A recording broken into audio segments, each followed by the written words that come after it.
To create a to-do directly from the To-Dos tab, click on the To-Dos tab and then click on the green New To-Do button. You'll then need to add a title and a description to your to-do. Once you've added a title and a description, you'll need to assign your class. You can add more than one class to a to-do. You'll then need to choose an activity. You can do that by clicking the purple Choose button. You can choose either from your PC or from your My Work folder in Purple Mash. Once you're happy, click on the purple Choose button. You can also add any supporting documents.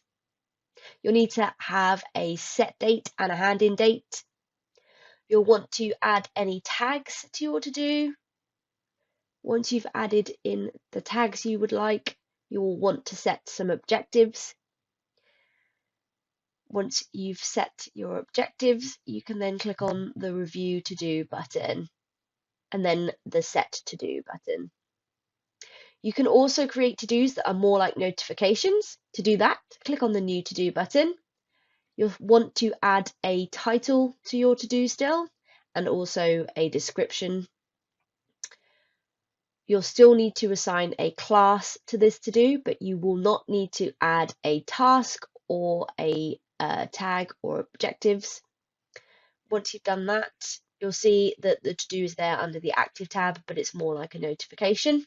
If we impersonate a pupil account and go to their to-dos tab, you'll see that the to-do is there, but it's more like a notification, and they click the I have read this button. This has been a video on how to create to-dos directly from the to-dos tab.